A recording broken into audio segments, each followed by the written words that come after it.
Dowladda Federaalka Soomaaliya ayaa gelinkii dambe ee maanta geysay deegaanka Ras Kamboni ee gobolka Jubbada Hoose diyaaradaheeda dagaalka ee qumaatiga u kaca ee loo yaqaan helikabtarka, kuwaas oo la tilmaamay inay ka qayb qaadan doonaan howlgallada ciidanka xoogga dalka Soomaaliyeed ay ka fulin doonaan maalmaha soo socda deegaano ka tirsan gobolka Jubbada Hoose.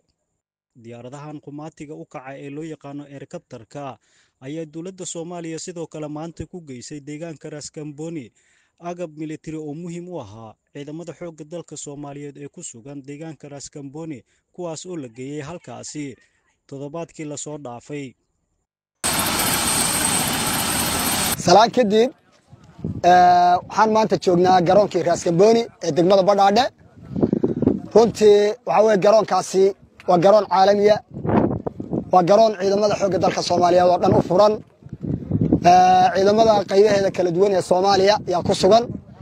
ilaahay maadi maanta waxaa nagu soo biiray ciidanka cirka ee dowladda Soomaaliya ee xoogga dalka Soomaaliyeed. runtii gaadiidka muxuu hadii la yiraahdo ciidanka cirka ee Soomaaliya waad aragtaan, waxa weeye ayadoo ma garanaysa hadii la yiraahdo waajibaadka qaranka gudanaysa ciidamada xoogga dalka Soomaaliyeed gaar ahaan ciidanka cirka. maanta halkan wuxuu noogu keenay isagoo muxuu nagu soo biiray oo waajibaadka qaran gudanaya saanad military iyo hadii la yiraahdo agab ciidamadu u baahan yihiin. runtii waxaan isleenahay waajibaad qaran bay gudanayaan ciidanka xoogga dalka Soomaaliyeed gaar ahaan ciidamada waxa weeye cirka. laba shalay waxaa noo yimid oo dowladda Soomaaliya soo dirtay ciidanka waxa weeye badda ee Soomaaliya. ciidankaas oo waxa weeye la wareegay guud ahaan mas'uuliyaddii badda oo runtii aan isleenahay ilaa waqtigan iyo waqtigii ay yimaadeen hawl fara badan bay ku guda jiraan, taasoo waxa weeyaan ay ciidamadu mar walba diyaar u yihiin qayb waliba inay muxuu aqoonta iyo waxa weeyaan qaybta ay qaabilsantahay inay la wareegto. ciidankii afantariga jooga, ciidankii badda jooga, ciidankii cirka jooga, ciidankii kale hadii la yiraahdo nabad sugidda iyo hadii la yiraahdo ciidankii booliska qaranka Soomaaliya. waxaan leeyahay hadii la yiraahdo ciidanka xoogga dalka Soomaaliyeed qaybihiisa kala duwan garoonka Ras Kamboni waxa weeyaan shaqada aan ka wadno waa mid muxuu hadii la waajibaadka qaranka aan ku gudanayno, mid waxa weeyaan aan dib uga laabanayna ma aha. waxaan leenahay ummadda Soomaaliyeed guul iyo gobonnimo u rajaynaya.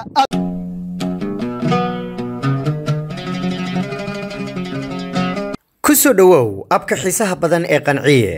waxaad ka daawan kartaa filimada Hindiga, Ameerikaanka iyo kuwo kale oo xiiso badan. hadday ahaan lahayd musalsalada Hindiga, Turkida ama Ameerikaanka oo af Soomaali lagu turjumay. waxaan ka marnayn ciyaaraha live-ka ah oo aad ka daawan kartid.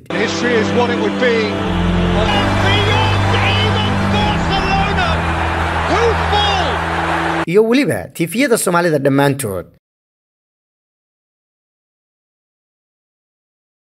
ka soo degso dooqaaga oo daawo bilaa internet.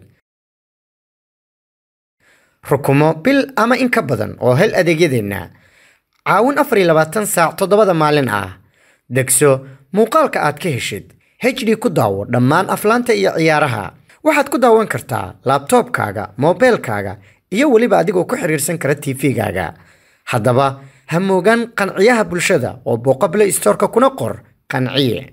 qanciye aniga waa qanciyay, adiguna ma ku qanciyay.